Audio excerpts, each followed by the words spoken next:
আসসালামু আলাইকুম, কেমন আছেন?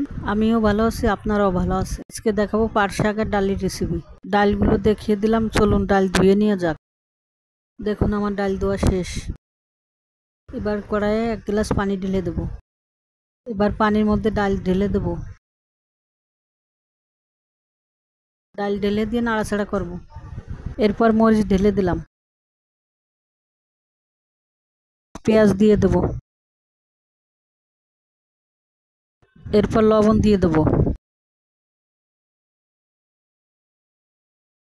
এরপর হলুদ দিয়ে দিলাম। 1 গামলা শাকের জন্য আমি 1 পোয়া ডাল নিয়ে নিয়েছি।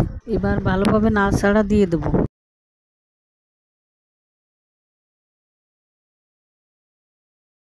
এবার ঢাকনা দিয়ে ঢেকে দেব।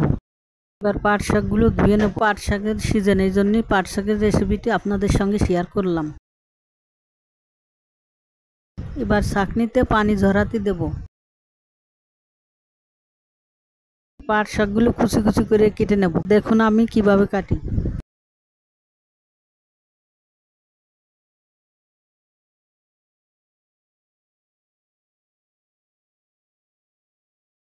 এখন আমাদের ডাল সেদ্ধ হয়ে গেছে। ঢাকনাটা খুলে নাড়াচাড়া দিয়ে দেবো ভালোভাবে। আবার ঢেকে দিলাম। দেখুন কিছুক্ষণ পরে আমাদের ডালগুলো ভালোভাবে সিদ্ধ হয়ে গেছে। এবার পাট শাকগুলি দিয়ে দেবো।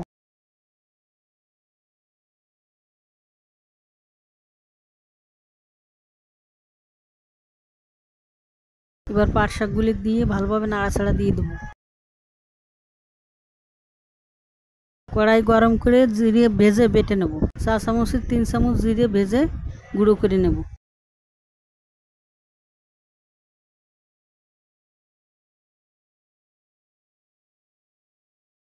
এবার রসুন আর পেঁয়াজ ভেজে নেব।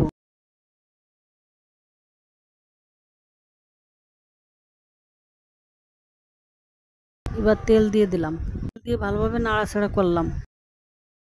এক পর্যায়ে এরকম ভাজতে ভাজতে পেঁয়াজ লাল হয়ে যাবে, তারপর আমি শাক ঢেলে দেবো। তেলের পর 2 চামচ, 4 চামচের 2 চামচ জিরে ঢেলে দেবো। এবার আমি শাক ঢেলে দেবো।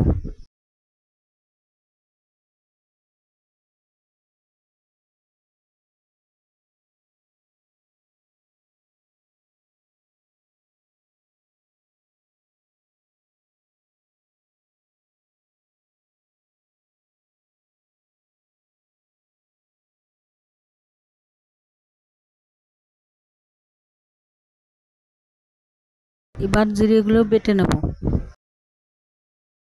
এবার জিরেগুলো শাকের মধ্যে দিয়ে দেবো।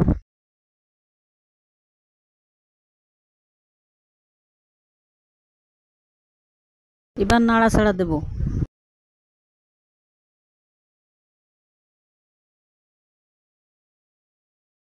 আমাদের রান্না শেষ। এবার পাত্রে উঠে নেব। লাইক, কমেন্ট, সাবস্ক্রাইব করবেন। আমাদের রেসিপিটা খুব সুস্বাদু হয়েছে, আপনারাও বাসায় এরকম রান্না করে খাবেন। চলেন আরেকবার দেখে এসে আমাদের পরিবেশনটা।